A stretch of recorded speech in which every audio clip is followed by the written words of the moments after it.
আসসালামু আলাইকুম এভরিওয়ান। আমরা এখন দুবাই বুর্জ আল আরবের সামনে চলে এসেছি। এটা হলো 7 স্টার একটা হোটেল।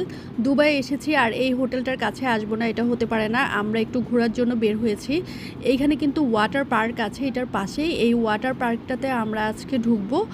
আর এই দুবাই আল আরবের ভিতরে ঢুকতে হলে আগের থেকে বুকিং দিয়ে আসতে হবে। আর এটা প্রতি এক দিন এক রাত এটা 30 লক্ষ টাকা গুনতে হবে বাংলাদেশি টাকায়। খুবই এক্সপেন্সিভ আর খুবই সুন্দর লাক্সারিয়াস একটা হোটেল।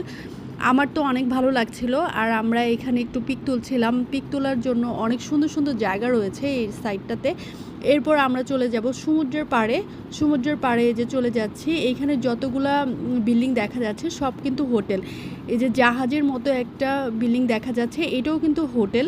হোটেলগুলো অনেক সুন্দর আর মসজিদগুলো তো অসাধারণ। এটা হলো দুবাই মুসলিম কান্ট্রি, এর জন্য মসজিদগুলো অনেক সুন্দর। আমার দেবর হাজব্যান্ড নামাজ পড়বে, এর জন্য আমি এখানে ওয়েট করছি।